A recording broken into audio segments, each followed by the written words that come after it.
안녕하세요. 저는 얼마 전 줏대 없는 남편분과 이혼한 여성입니다. 생각보다 참을성 많은 제가 이혼에 이르게 된 과정을 이렇게 이야기하는 건 저 나름대로 이 이혼의 종지부를 찍고 싶기 때문이에요. 사실 여전히 저는 이 남편 때문에 얻은 남성 불신 때문에 너무도 고생하고 있는 중이거든요. 이혼만 하면 다 잊고 정말 혼자, 아니 애랑 둘이서 잘 살 줄 알았는데 그것이 그리 쉬운 일이 아니더군요. 이제는 이미 끝난 일인데도 여전히 저를 괴롭히고 있거든요.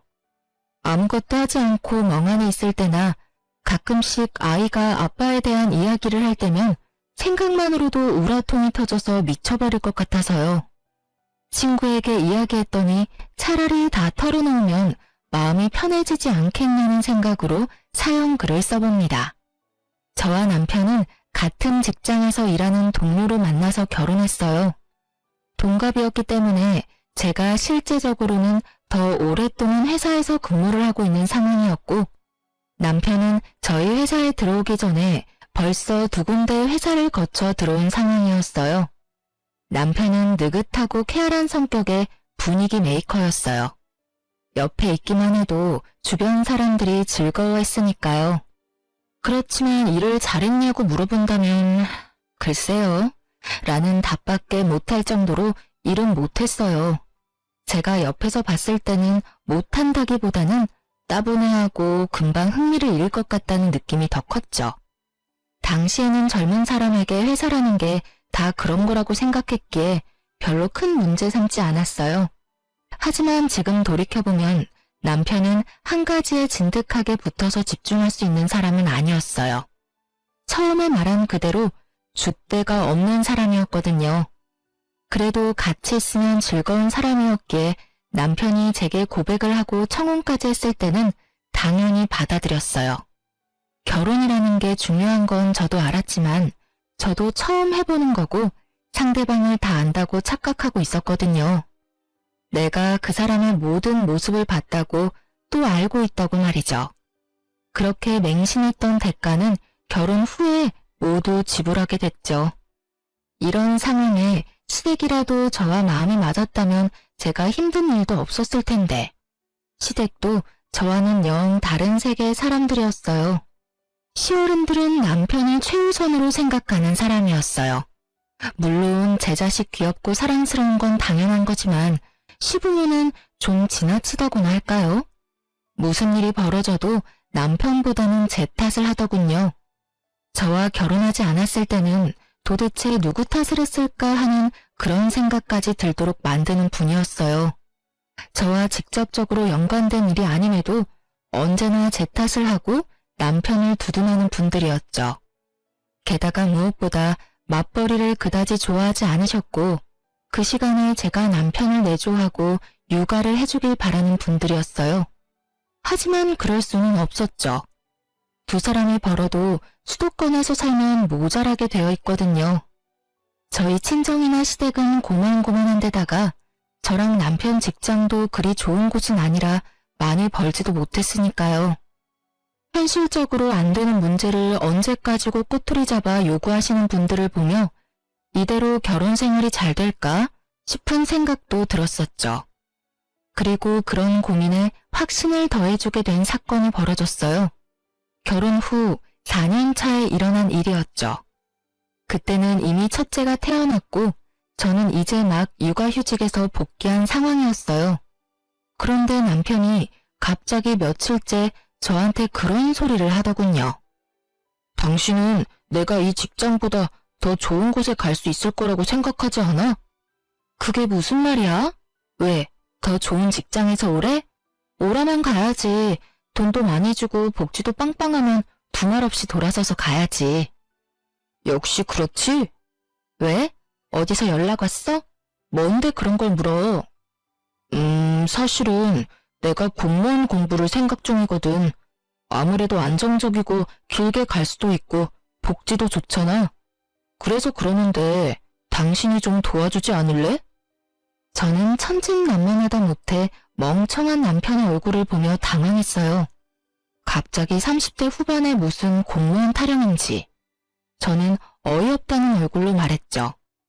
공부는 무슨 공부야. 공무원 공부 시작할 생각하지 말고 차라리 일이나 계속해. 당신 잊었나 본데 우린 애가 있는 3인 가족이거든? 당신 공부한답시고 돈 안 벌면 내가 번 돈으로 생활해야 하는데 감당이 안 돼. 절대로 안 된다고. 그러니까 절대로 허튼 생각하지 말고 지금이라도 생각 접어. 내가 가만히 생각해봤는데 나는 일반 회사랑 궁합이 안 맞는 것 같단 말이야. 내 성격이랑 맞지도 않고. 누군 성격이 맞아서 이래? 아니, 젊고 결혼 전이라면 당신이 어디서 뭘 하든 상관 안 하는데 당신 지금은 애 아빠고 책임져야 할 가족이 있는 사람이야. 성격만으로 일 때려치우고 나간다는 건 정말 말도 안 되는 이야기라고. 게다가 직장 나오고 다음 계획이 공무원 공부라고? 그거 경쟁률이 몇 대 몇인지는 알고 이러는 거야? 아니면 나 일부러 욕먹으려고 이러는 거야? 결국 큰 소리가 나올 수밖에 없었죠. 그렇지만 남편의 요구는 계속됐어요. 그 주 주말에 시댁에 가서도 똑같은 말을 들어야 했고 저도 똑같은 말을 되돌려줬죠. 철벽 치듯 하는 저를 보더니 시모가 한마디 하더군요. 예, 무슨 이야기인데 이렇게 안 된다고만 하니? 무슨 일 있어? 저는 이때다 싶어 시모에게 말했어요. 남편이 하려는 미친 짓거리들을요. 아무리 시모가 제 자식만 애정하는 사람이라도 이 나이에 공무원 공부가 말도 안 되는 일이라는 것쯤은 당연히 알고 있을 거라고 생각했으니까요. 이 사람이 직장 그만두고 공무원이나 한다잖아요. 지금 당장 붙을 수 있는 것도 아닌데 지금 시작하면 언제 합격하고 언제부터 이래요? 게다가 현실성도 없고 지금 시기가 너무 안 좋잖아요. 혼자 버는 데다가 애까지 있는데 가장이 쉬면 남은 가족은 어떡하냐고요. 제 말을 듣던 시모의 얼굴이 이상하게 변하더니 제 예상과는 꽤 다르게 상황이 흘러갔어요. 넌 어떻게 마누라가 돼서는 남편 생각을 그렇게 몰라줘? 남편이 큰 뜻을 품었으면 당연히 지원해줘야 하는 거지. 그걸 혼을 내고 있어? 그리고 너 일하잖아. 매번 일하는 거 자랑으로 생각하면서 내가 그만두고 내조하라고 할 때도 절대 일 그만 안 뒀잖니. 그러면 네가 벌어서 살림하면 되는 거 아니니? 왜 자꾸 애를 잡아? 시모의 그 말에 한마디 해주고 싶었지만 쪽수로 밀리니 어쩔 수 없더군요. 남편을 믿는 마음은 눈꽃만큼도 없었지만 남편의 공부를 허락하기로 했어요. 그렇지만 다짐을 받았죠. 1년 안에 안 될 것 같으면 포기하라는 것과 남편이 돈을 벌지 않으니 최대한 아껴 쓰라는 것까지요. 그랬더니 남편이 좋아서는 당장 퇴사하고 공무원 시험 교재를 사러 가더군요. 그렇게 남편의 수험 생활이 시작됐어요. 나이가 있으니 외우는 것도 어려운 일이었고 외웠다 하더라도 다른 일 잠깐 하면 까먹기 일쑤였죠. 솔직한 말로 1년 안에 공무원 안 되면 남편을 다시 취직시키고 엄청 갈굴 생각으로 참고 있었어요. 그런데 며칠 뒤에 뜬금없이 시모에게 전화가 왔어요. 저는 당시에 일하고 있는 와중이었고 전화를 아슬아슬하게 받을 수 있었죠. 네, 어머님. 무슨 일로 전화하셨어요? 야, 너는 어떻게 된 애가 남편 밥도 안 주고 나와? 저는 의아했어요. 밥을 안 주다니요. 애 어린이집 보내기 전에 남편과 애 셋이서 아침을 먹었는데 말이죠. 어머님, 아침은 같이 먹고 나왔는데요. 점심 말이다, 점심. 지금 시간을 좀 봐. 애가 여태껏 아무것도 못 먹고 불쌍하게 굶기나 하고. 애초부터 이 결혼이 잘못된 거지. 남편한테 관심이 없는 여자랑 결혼을 해서 그래. 시모 말에 저는 두통이 오는 머리를 주먹으로 퉁퉁 두드렸어요. 시모가 우리 집에 갔을 리는 없고 가지 않았다면 답은 하나죠. 남편이 시모에게 밥 못 먹었다고 찡찡댔다는 거. 그리고 그 이야기에 시모가 전화와서 이런 어이없는 말을 하는 거고요. 어머님, 죄송하지만 저는 지금 회사에서 일하는 중이에요. 가까우면 모르겠지만 왕복 1시간이고요. 갔다 오면 제 점심시간이 없어지는 데다가 남편이 밥 차려 먹을 수 있도록 준비 다 해놓고 왔는데 갑자기 이게 무슨 소리세요? 그 사람 집에서 공부하고 있거든요? 집에 있는 사람이 밥을 해 먹어야지 어떻게 밖에서 일하는 사람이 집까지 가서 밥을 차려주고 나와요. 네가 준비를 해왔으면 왜 우리 아들이 나한테 전화와서 배고프다고 난리를 피우겠어? 그리고 우리 귀한 아들이 왜 혼자서 밥을 차려 먹어? 너는 손이 없니 발이 없니? 네가 나와서 당장 챙겨주고 와. 일한다고 생색내나 본데 일을 해도 남편 내조는 해야 할 거 아니야. 우리 아들 지금 공부하고 다닌다고 너 무시하는 거야? 시모 말 들어보니 남편 놈이 배고프다고 시모에게 전화해서 떽떽거린 모양이었어요. 집안이 어떻게 되어 있는지도 모르고 무작정 저한테 전화해서 저부터 족치는 시모를 보며 팔이 너무 안으로 그것도 아주 기형적으로 굽은 게 틀림없어 보였어요. 공부한답시고 돈도 벌지도 않는 축내기만 하는 남편님에게 제가 집에까지 가서 밥을 차려줘야 할 이유가 하나도 없었잖아요. 오히려 제가 열받아서 내쫓지만 않으면 다행인 일을 무슨 생각으로 제 탓을 하는 건지 저는 시모에게 따지려다가 참았어요. 시모가 뭘 알겠나. 남편놈이 시모에게 음식을 준 게 더 잘못된 거라고 생각했거든요. 그래서 그날 저녁에 남편과 한판 뜨기로 결정했어요. 열을 받은 채로 집에 들어가는데 정말 났던 화가 폭발할 정도로 집안이 엉망진창이었어요. 혼자서 공부만 하고 있던 남편이었어요. 애는 제가 출근하는 길에 어린이집에 보냈었죠. 그런데 집에 도착했는데도 애가 보이지 않더라고요. 우리 애 어디 갔어? 어린이집에서 안 데리고 왔어? 내가 왜 데리러 가? 당신이 여태까지 데리고 왔으면 끝까지 당신이 데리고 와야지. 왜 나한테 그걸 시켜? 나 안 보여? 지금 공부하느라 바쁘잖아. 남편놈은 공부하는 자리에 앉아 있었지만 거실 테이블과 소파, 탁자 위에는 남편의 흔적이 고스란히 남아 있었어요. 과자 봉투와 음료수병, 커피를 마시고 씻지 않은 컵까지. 제 눈에는 남편이 오늘 하루 놀고 먹은 결과만 보였죠. 게다가 애도 데리고 오지 않다니 화가 머리끝까지 났어요. 당신한테 공부하라고 한 건 맞지만 상식적으로 집에서 공부만 하는 거면 애는 당신이 좀 데리고 와야 하지 않아? 애 어린이집이 아파트 단지 내에 있는데 거리가 멀지도 않은데 왜 매번 내가 데려올 때까지 기다리는 거냐고. 내가 항상 늦어서 어린이집에 죄송하다고 말하며 애 데리고 오는 거 알고 있으면서 이 시간까지 애를 그냥 놔두는 게 말이나 돼? 애가 있으면 시끄러워서 공부가 안 돼. 그래서 안 데리고 온 거고. 좀 그런 거로 나한테 짜증내지 마. 나도 열받으니까. 남편의 그 말에 뒷골이 확 당기더군요. 자기가 뭔데 열이 받아요? 이 상황에 열받을 사람은 저 말고 없잖아요. 결국 저도 남편에게 한마디 했어요. 당신 공부하라고 그냥 놔둔 건 당신이 하고 싶은 거 마지막으로 하게 해주려던 것뿐이야. 그런데 당신이 공부한다는 핑계를 대면서 이 집안에서 아무런 일도 하지 않으려고 하는 건 용납 못해. 무슨 말이냐고? 이 집은 전세이긴 하지만 내 집이고 돈 버는 사람도 나뿐이거든? 앞으로 적당히 하지 않으면 쥐뿔도 없을 거라는 이야기야. 적당히 눈치껏 알아서 하지 않으면 나도 당신처럼 일 그만두고 공기업이나 확 준비해버릴 테니까. 그러면 아무도 돈 못 벌고 우리 셋 나란히 이 집에서 아사하는 거야. 알았어? 소리를 지르는 제 모습이 생소했는지 남편이 연신 당황한 표정으로 어색해하고 있기만 하더군요. 저는 남편에게 말했죠.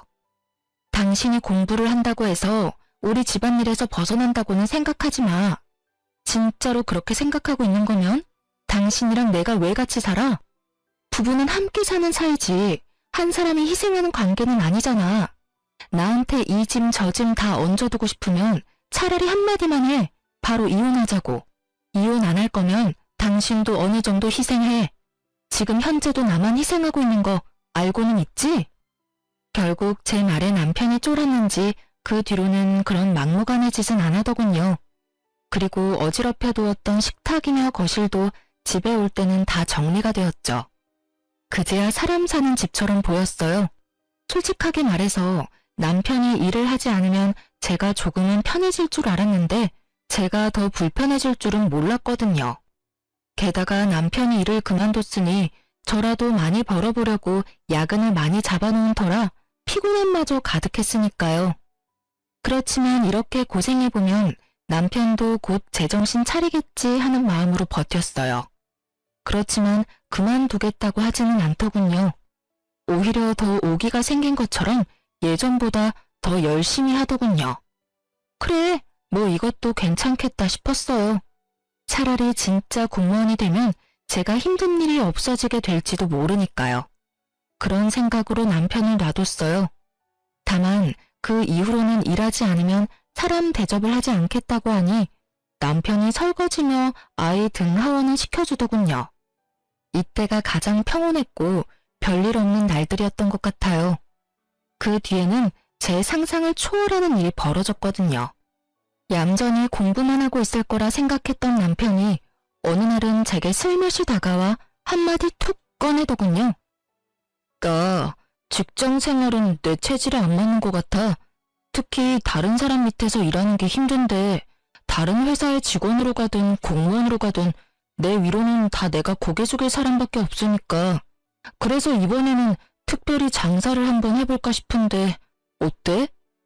저는 너무 당황했어요. 공부를 시작한 지 1년이 지나서야 그런 말을 하더군요. 당신 지금 공부한 지 1년이나 됐어. 장사라니. 그거 할 거면 공부는 뭐하러 한다고 그랬어? 1년이라는 시간을 투자했으면 뭐든 결과를 보고 결정해야 할 거 아니야. 결과보다는 내 성격이 그런 것 같아.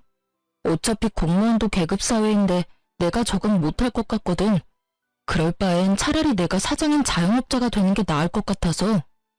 말을 한 번 내뱉었으면 좀 지켜. 당신이 하는 생각에 이리저리 휘둘려야 하는 내 생각은 안 해? 1년째 혼자 집안 살림하며 돈 쓰고 있는데 당신은 나한테 미안하지도 않아? 미안하게 생각하니까 장사를 하겠다는 거잖아. 내가 그런 성격이 아닌데 어떻게 하고 싶지 않은 걸 시켜. 내가 하라고 했어? 난 분명히 처음에 당신 공부하고 했을 때 말렸거든? 한참 공부시켜 놓으니까 이번에는 뭐? 장사? 난 절대로 그거 허락 못해. 차라리 지금 공부를 계속하던지 해. 아, 이래서 당신이랑은 대화가 안 된다고. 알았어. 내가 대충 알아서 할 테니까 당신은 신경 쓰지 마. 신경을 쓰이지 않을 리가 없잖아요. 그날 이후로 저는 남편의 일거수일투족에 신경을 썼어요. 뒤를 쫓는 정도는 아니었지만 그래도 이 사람이 무엇을 하고 있는지 정도는 알아야 한다고 생각했어요. 사고 치기 전에 막아야 한다는 일념으로 말이죠. 그런데 한창 남편이 공부도 팽개치고 열심히 여기저기 움직이더군요. 그러더니 장사 이야기가 나온 지 한 달 만에 저한테 말하더라고요. 당신 돈 좀 있어? 나 꼭 필요한데 써야 하는데 좀 빌려줘. 나중에 2배로 갚아줄게. 무슨 일이야? 설마 또 장사 때문에 돈 빌리는 거면 난 절대 못 줘. 난 승산 없는 일에는 투자 안 해. 승산이 왜 없어? 이번에 친구 정훈이 좋은 아이템 가져왔거든? 당신도 들으면 진짜 혹할 것 같은데. 지금 가게 리모델링에 돈이 좀 쪼들려서 그래. 당신이 좀만 도와주면 안 될까? 장사하는 거면 돈 안 준다고 했지. 그리고 벌써 일 다 버렸잖아. 게다가 동업? 그리고 리모델링이면 이미 가게가 들어섰다는 건데 가게 세울 돈은 어디서 났어? 내가 받은 퇴직금 좀 넣었지. 그리고 모아뒀던 돈도 넣었고. 저는 제 귀를 의심할 수밖에 없었어요. 남편이 가지고 있던 돈을 다 털어넣었다는 말이었거든요. 모으고 있던 돈과 퇴직금까지 털어낸 남편은 정말로 빈털털이었어요. 그런 남편이 제게 돈을 더 요구하니 속이 터졌죠. 그 가게가 어떤 가게인지는 모르지만 일단 저는 제 인생에만 집중하기로 했어요. 그 말은 돈을 빌려주지 않았다는 뜻이죠. 제가 돈을 빌려주지 않으니 남편 놈이 아주 열받는다는 표정으로 저한테 눈으로 욕을 마구마구 하더라고요. 그러나 더 이상 달라고 요구하지 않고 사라졌어요. 저는 남편이 어디로 갔는지 알 수 없었지만 어디든 제발 제정신 차릴 수 있는 곳에 가길 바랬어요. 그리고 한 달 정도 지났을 때 시모가 제게 전화를 했어요. 네, 어머님. 어쩐 일로 전화하셨어요? 너 얼마 전에 빌려간 4천만 원은 언제 갚을 거니? 돈을 갚으라고요? 금시초문인 일이었죠. 저는 시모에게 돈을 빌린 적이 한 번도 없었거든요. 게다가 4천만 원은 큰 돈이었죠. 그래, 네가 우리 아들 시켜서 돈 가져갔잖아. 이번에 전세 계약할 때 집주인이 4천만 원 올려받게 됐다면서? 저는 그런 말을 한 적이 없었거든요. 어머님, 혹시 그 돈을 준 계좌는 그 사람 계좌인가요? 그래, 아들 앞으로 보냈다. 몇 달 있다가 이자까지 쳐서 보내준다고 했잖니. 그런데 가만히 생각해보니까 그렇게 큰 돈을 그냥 빌려준 게 좀 그래서 말이야. 와서 차용증이라도 써야 할 것 같아서. 시간 되면 아들이랑 집에 좀 오거라. 그제야 저는 지끈거리는 관자놀이를 열심히 주물러댔어요.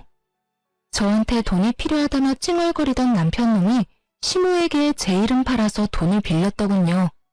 게다가 시모는 그 돈을 덥석 줘놓고는 저한테 돈이라도 떼일까 싶어 뒤늦게 차용증을 쓰자고 말하는 거였고요. 저는 일단 시모에게 진실을 알려줬어요. 어머님, 그 돈 남편 계좌로 줬으니까 아시겠지만 저는 이 상황에 대해 아는 게 없어요. 그리고 전세는 아직 재계약 이야기도 안 나왔고 집주인에게 연락도 없었거든요. 제 명의로 계약했으니 연락도 저한테 올 텐데 그럴 기미도 없어요. 그럴 시기도 아니고. 게다가 저는 그 돈 구경도 못했어요. 돈이 어디로 갔는지 알고 싶으면 남편에게 물어보세요. 뭐? 그럼 우리 아들이 나한테 거짓말을 하고 그 큰 돈을 가져갔다고? 말이 되는 소리니? 걔가 뭐 때문에 그런 짓을 하겠어? 너 설마 아들이랑 나 사이 이간질하려고 그러는 거니? 바빠서 그럴 틈도 없어요. 어쨌든 남편 오면 물어보세요. 그렇게 이야기하다가 아차 싶었죠. 혹시 남편이 또 시모에게 거짓말하면 어쩌나 싶은 생각에 말했어요. 혹시 모르니까 오늘 저녁에 제가 남편 데리고 시댁 갈게요. 어머님은 기다리고 계세요. 저는 그날 저녁 남편이 들어오자마자 시댁으로 향했어요. 그리고 시모 앞에서 남편에게 물었죠. 오늘 어머님이 나한테 돈 4천만 원 갚으라고 하시더라고. 그런데 난 돈을 빌린 기억이 없거든? 당신이 그 돈 받았다는데 어떻게 된 건지 알려줘. 그래, 아들아, 뭔가 잘못된 거지? 네가 나한테 거짓말을 할 리가 없잖아. 왜 네가 돈을 빌리는데 거짓말을 해? 저와 시모의 물음에 남편이 당황한 얼굴로 어물쩍거리더니 한참을 꿈을 대다 말하더군요. 엄마, 사실 내가 장사 준비하고 있거든. 리모델링 비용이 모자라서 돈 좀 빌리려고 와이프한테 이야기했는데 와이프가 못 빌려준다고 하더라고. 그래서 엄마한테 빌린 거야. 역시 장사였어요. 하지 말라고 하는데도 끊임없이 돈을 갖다 바르는 걸 보니 정말 화가 머리끝까지 났지만 시모 앞이라 최대한 참으며 말했죠. 아무리 돈이 급해도 그렇지 마누라 팔아서 돈 마련하는 사람이 어딨어. 당신 혹시라도 그 돈 못 갚으면 나한테 책임 전가하려고 그런 거야? 그런 거 아니야. 그냥 빌려달라고 하면 안 빌려줄 것 같아서 그랬지. 당신도 나한테 무조건 안 된다고 안 빌려준다고만 했잖아. 남편의 생떼를 쓰는 소리에 저는 눈앞이 캄캄하더군요. 이게 책임감을 가진 가장이 할 소리인가 싶었죠. 그렇게 원하면 본인이 차를 담보로 잡아서 대출을 받든 자기 이름으로 신용대출을 끌어다 쓰든 방법이야 여럿이었을 텐데 고작 선택한 방법이 시모에게 마누라 이름 팔아 돈을 마련하는 거라니. 그런데 더 웃긴 상황은 이 다음에 벌어졌어요. 다 네 탓이네. 며느리 네가 우리 아들 길을 죽이고 다니니 애가 길을 못 펴고 우리한테까지 거짓말을 하게 됐잖아. 네가 뭔데 우리 아들을 괴롭혀. 그깟 돈이 뭐가 그렇게 소중해서 장사하겠다는 애를 못하게 막냐고. 그만 좀 하세요. 지금 이 사람 2년 동안 한 일이 뭐가 있는지 아세요? 그 귀한 시간 절반 넘게 공부한답시고 집에 틀어박혀서 제가 벌어다주는 돈으로 느긋하게 살더니 이제 와서 장사하겠다고 집에 있는 돈 다 가져가려고 하잖아요. 둘이 벌어도 모자란 판에 어떻게 혼자 벌고 있는 사람한테 돈 내놓으라고 하냐고요. 제가 뭐 어디 가서 가장 노릇하라고 했어요? 공부하고 싶다고 해서 공부시켜줬더니 시험은 합격도 못 해놓고 이제 와서 장사하겠다고 저러는데 어떤 마누라가 돈을 내놔요? 지금 당장 내 새끼 밥 해먹일 것도 걱정되는 판국에. 너 말 다 했니? 그러는 너는 여태껏 우리 아들이 벌어다주는 돈으로 편하게 살았어, 안 살았어? 네가 그런 소리 하면 안 되지. 너 돈 좀 번다고 생색내면서 그러는 거 아주 꼴 보기 싫어. 왜 우리 아들이 너한테 그런 대접을 받으면서 살아야 해? 그 말을 듣는데 정말로 하늘이 무너지는 기분이었죠. 편하게 살긴 누가 편하게 살아요? 제가 지금 편하게 사는 것처럼 보이세요? 일도 안 하는 남편 공부시키느라 애 등하원도 제가 하고 애 밥 먹이는 것도 제가 하고 집안일도 돈 버는 것도 제가 하는데, 그리고 어머님 말씀대로면 지금 당장 있는 돈 없는 돈 다 긁어모아서 남편 장사하는 데 넣어주고 우리는 길거리에 나 앉아서 손가락이나 빨고 있으라 그 말이에요?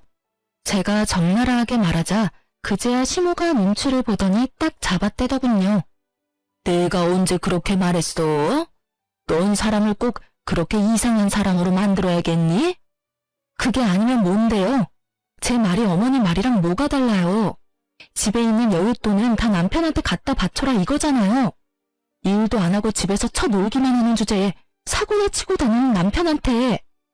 말이 통하지 않는 시모와 눈치 보며 그저 여기서 벗어나길 바라는 딱 퉁머리 없는 남편 놈을 보면서 저는 끓어오르던 화가 터져버렸어요. 됐어요.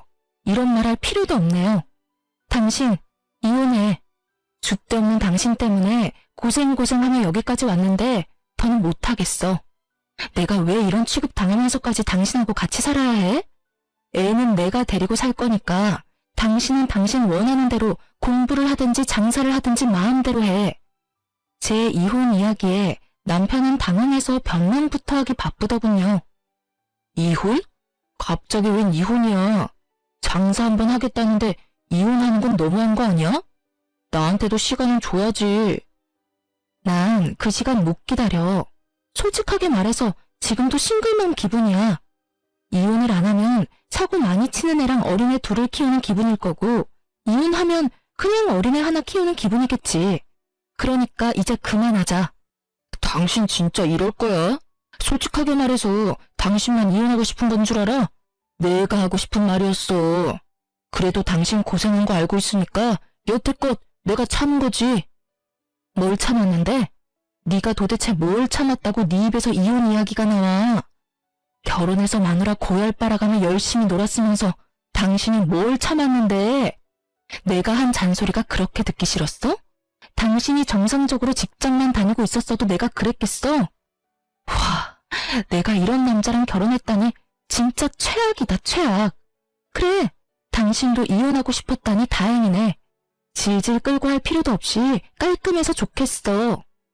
이런다고 내가 무서워할 줄 아나 본데 당신이나 후회하지 마라. 여태껏 나 깔본 거 생각하니까 더 열받네. 줘, 이혼 서류. 지금 당장 작성해서 줄 테니까.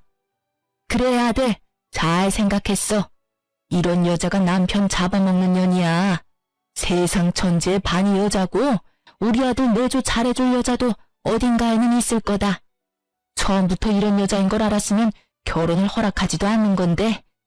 시모의 응원의 말에 힘입었는지 결국 남편놈은 그 자리에서 이혼 서류를 작성하더군요. 이혼 서류는 제가 가져온 거였어요. 솔직하게 말해서 이혼할 마음으로 들고 왔다기보다는 이걸 보면 남편놈도 제정신 차리지 않을까 싶어서 가져온 건데 아예 반대 결과가 나타나 버렸죠. 남편놈이 그걸 작성하는 걸 보는데 괜스레 화가 더 치밀어 오르더군요. 내 지가 더 속 시원해하고 기세등등한지. 나중에 나 잘되고 나서 애 앞세워서 찾아오진 않아. 뭐래? 웃기고 앉았네. 돈이나 벌고 그런 말 하는 게 어때? 지금 당장 돈 10,000원도 못 버는 인간의 허세는? 결국 그렇게 저는 이혼 서류를 냈어요. 소송을 하게 되겠지만 제게 불리할 거라고는 생각지 않았어요. 그만큼 남편의 행동은 정말 최악이었으니까요. 그리고 제가 불리한 판결을 받는다 해도 저 남자와는 더 이상 엮이고 싶지 않았거든요. 서류를 내고 남편은 2주 뒤에 집을 나가기로 결정했어요. 원래 우리가 살던 집은 제가 결혼 전부터 살고 있던 전셋집이었고 계속 계약을 갱신하고 있었으니 제 명의로 되어 있었거든요. 남편의 지분이 조금도 없으니 나가야 할 사람은 남편 혼자였으니까요. 어차피 시댁으로 들어간다기에 짐을 조금씩 옮기고 있었죠. 그런데 서류 내고 일주일 정도 뒤부터 남편 놈이 초조해하며 제 눈치를 보기 시작하더군요. 저는 관여하고 싶은 마음이 조금도 없었기에 아예 모른 척했어요. 그런데 모른 척해도 들리는 걸 듣지 않게 막을 방법은 없잖아요. 그런데 전화통을 계속 받지 않는 누군가에게로 연락하는 걸 봤죠. 쎄한 기분이 들었어요. 알고 보니 남편과 동업한다던 친구가 잠수를 타서 연락이 안 되는 데다가 리모델링하고 있던 곳은 완전 남의 가게였던 거예요. 한마디로 사기를 당한 거였죠. 어차피 저는 이혼을 할 사람이고 저는 애를 데리고 있잖아요. 남편 놈이 저 상태면 위자료는커녕 아무것도 못 받겠다 싶어서 시모에게 전화를 했어요. 네가 무슨 일로 전화니? 나는 할 말 없다. 이미 우리 아들이랑 이혼하기로 한 거 잊었어? 나한테 이혼은 실수였다고 말하기만 하면? 그런 거 아니에요. 어머님 아드님이 사기를 당한 것 같네요. 동업한다는 친구가 연락이 안 되는 것 같아요. 본인 퇴직금이며 모아둔 돈도 다 장사 미천으로 동업자에게 갖다 바친 모양인데 어머님 돈도 거기 들어가 있지 않나 싶어서요. 제 말에 갑자기 수화기 너머로 목소리가 뚝 끊기더군요. 사기? 넌 도대체 뭘 했길래 남편이 사기를 당하도록 만들어? 엉망진창으로 해놓고 이혼하면 너 혼자 도망가겠다는 거랑 뭐가 달라? 설마 이럴 거 알고 이혼하자고 한 거니? 사기 당할 걸 누가 알겠어요. 그리고 저는 애초에 장사하는 걸 반대했던 사람이라고요. 무슨 말만 하면 다 제 탓을 하시는데 이렇게 된 건 어머님 탓이 제일 크잖아요. 아들이 허튼 짓 하는 것 같으면 부모가 말리든지 타이르든지 해야 하는데 어머님 뭐라고 그러셨어요? 며느리가 남편 이겨먹으려고 한다고 남편 하고 싶은 대로 못하게 한다고 엄청나게 혼내셨잖아요. 그때 막았으면 이런 꼴 받겠어요? 그러면 어쩔 수 없지. 네 전세금 빼서 나한테 갚아. 나는 그 돈 무조건 받을 거니까. 전세금은 오로지 제 돈이라서 그렇게 못하죠. 그리고 돈 빌린 사람이 따로 있는데 왜 저한테 그러시는지? 저는 그 돈 구경도 못 해봤고 어차피 법원에서 금융기록 확인하면 남편한테 흘러가서 남편이 동업자한테 준 거 다 확인될 거예요. 그리고 와이프랑 자식 방임한 건 남편 책임이니까 그에 대한 위자료는 아마 제가 받아야 할 거고요. 남편이 못 내면 저도 법적으로 할 수 있는 조치는 다 취할 거예요. 그러니까 앞으로 아드님 고삐 잘 쥐고 있으시라고요. 제 말에 시모는 놀랐는지 대답을 못 하더라고요. 결국 그날 남편은 시모에게 불려갔고 집에 왔을 때는 시부모에게 몇 대 맞았는지 제대로 털린 얼굴로 돌아왔더군요. 그러면서 저한테 한마디 하더라고요. 당신이 우리 엄마한테 나 사기당했다고 말했어? 왜 그딴 말을 해? 누가 사기를 당했다고? 동업자한테 돈을 다 넘겼는데 동업자가 연락이 안 되고 리모델링 중이라던 가게가 실제로 다른 주인이 있었던 거면 그게 사기지. 당신은 그게 사기가 아니라고 생각해? 그래서 내가 미리 이야기했잖아. 장사 쉽게 보지 말라고. 그리고 제대로 할 거였으면 돈이 어디서 어떻게 흘러가는지 정도는 당신이 확인하고 같이 돈 쓰는 자리에 있었어야지. 동업자한테 다 맡겨놓고 당신 혼자 편하게 있으면서 장사를 한다고? 내가 처음에는 당신이 줏대가 없는 사람이라고 생각했는데 그게 아니었어. 당신은 세상 모든 일이 그냥 쉽게 보였던 거지. 그래서 매번 뭐 하나 잃어보지도 못하고 딴 거 찾고 그래서 이렇게 사기도 당하잖아. 제 말에 전곡을 찔렀는지 남편 놈은 가만히 저만 째려보더군요. 째려보면 뭐 어쩔 건데. 나 째려보고 있으면 동업자가 갖고 나른 당신 돈이 나올 것 같아? 이러고 있을 시간에 그 동업자 찾으러 다니는 게 훨씬 낫지 않겠어? 어차피 일도 없고 공부도 안 하고 한가했잖아. 애를 보기를 해, 집안일을 하기를 해. 아무것도 안 하는데 뭐하러 여기서 전화통만 붙들고 있는지 당최 이해가 안 돼서 말이야. 그리고 말해두는데 나는 어떻게 해서든 내 목 다 받아낼 거야. 그러니까 당신도 그렇게 생각하고 있으라고. 대충 어영부영 넘어가는 건 절대 없을 거니까. 구구절절 다 맞는 소리를 하니 뭐라 말하지도 못하고 여기서 더 싸웠다가는 오히려 이혼에 더 불리해질 것 같으니 남편놈은 조용히 화를 삭히더군요. 만약 사기당한 화를 저한테 다 쏟아냈으면 저도 참지 않고 완전 맞받아칠 작정이었는데 그렇게 되지 않고 끝났어요. 남편놈은 그날 저녁에 바로 남은 짐을 다 싸서 시댁으로 갔죠. 그렇게 저와 남편은 이혼이 법적으로 정리될 때까지 사적으로 연락하지 않았어요. 그리고 이혼하고 나서 남편놈의 근황을 듣고는 이혼 참 잘했다는 생각을 했어요. 전 남편은 시댁에서도 밥만 축내며 지냈다고 하거든요. 의욕도 없고 의지도 없고 인연을 내일이 놀아서 회사 생활에 아예 흥미를 잃은 전 남편이 시부모 눈에도 아주 밉보였나 보더군요. 하긴 결혼시켜서 밖에 내놓았을 때는 가까이 있지를 않으니 귀하고 자랑스러운 내 자식이겠지만 집에서 저렇게 철없는 아들을 보고 있으면 어느 부모가 화가 안 나겠냐고요. 게다가 전 남편이 일을 하지 않고 백수로 지내니 저에게 와야 할 양육비가 오지 않게 된 거죠. 제가 매번 남편에게 양육비 달라고 하면 전 남편은 시부모에게 돈 좀 붙이라며 시부모에게 떠맡기기 바빴거든요. 그게 1년이 넘게 지속되자 시부모님들도 알게 된 거죠. 남편이 인간 말종이라는 걸요. 결국 비난의 화살은 제가 아니라 본인들 아들에게 돌아갔고 전 남편은 시부모 등살에 못 이겨 결국 알바를 시작했더군요. 취직을 하려니 공백기가 좀 있는 데다가 본인도 이제 회사 생활이 영 맞지 않다고 생각했는지 아니면 여가 시간을 즐기고 싶었는지 파트타임 알바를 다니고 있더군요. 그리고 일하고 나서 얼마 안 돼서 저한테 연락이 왔어요. 여태까지 한 번도 애를 보러 오지 않았던 놈이 갑자기 애가 보고 싶다고요. 애가 보고 싶다는 아빠를 외면할 수는 없으니 일단 만날 약속을 잡았어요. 그런데 이놈이 만나자마자 어이없는 말을 하더군요. 나 얼마 전에 일자리 구했어. 일도 지금 하고 있고. 지금 생각해보면 나 생각하고 걱정해주는 사람이 당신뿐이었는데 내가 왜 그랬나 모르겠어. 우리 이혼 다시 한번 생각해보지 않을래? 이대로는 내가 너무 미안해서 그래. 당신한테도 아이한테도. 일자리 구했으면 열심히 일해서 양육비나 보내줘. 나는 당신하고 다시 좋은 마음으로 살 자신이 없거든. 솔직히 당신이 변했다고 해도 이미 내 안에서 당신이라는 사람은 애한테 신경도 안 쓰고 자기 좋을 대로 사는 사람으로 고정되어 있으니까. 그냥 한순간의 일탈이었다고 생각하면 안 돼?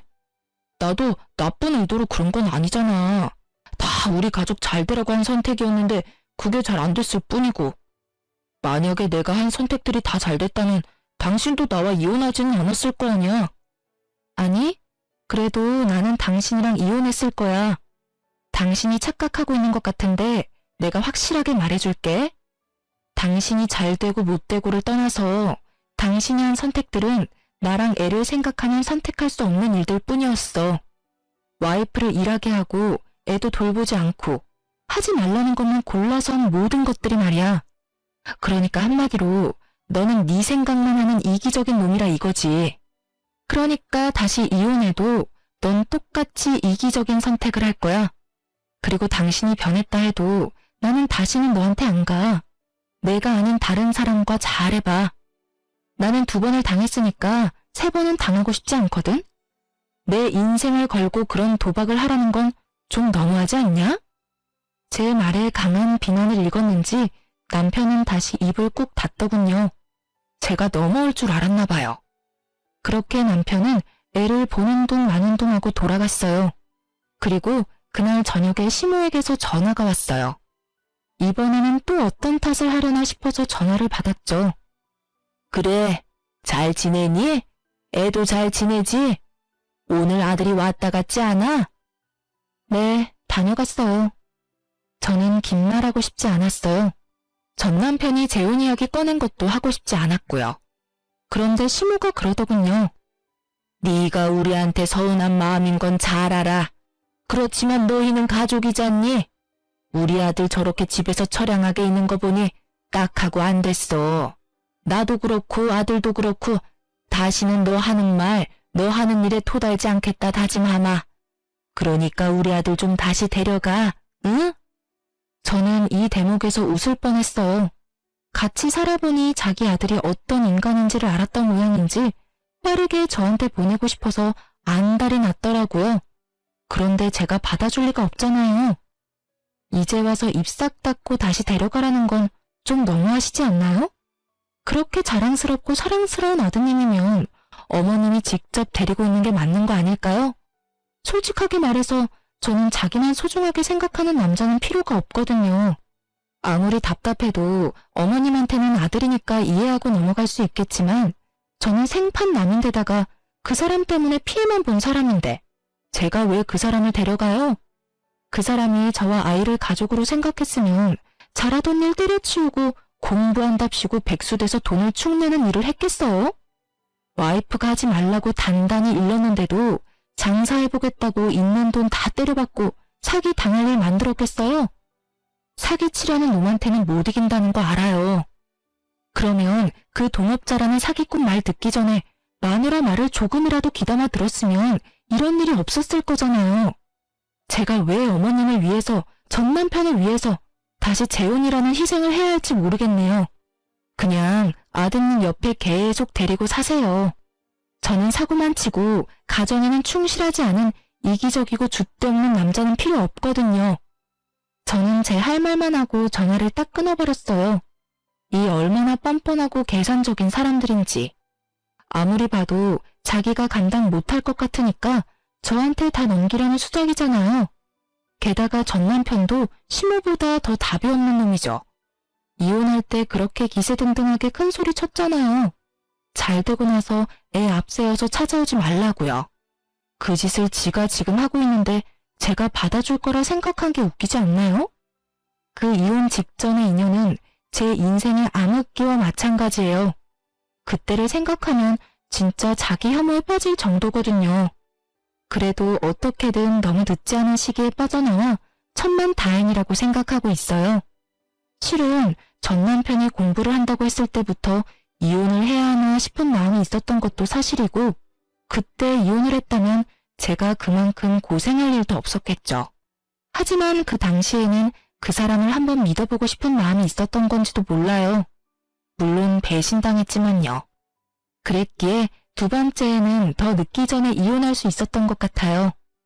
이렇게 사연글을 통해서나마 제 이혼을 털어놓고 나니 마음에 마침표가 찍혀진 기분이네요. 저와 이렇게 어울려주신 분들께 감사드립니다. 좋은 일로 다시 글을 써볼 기회가 있었으면 좋겠네요. 들어주셔서 감사합니다.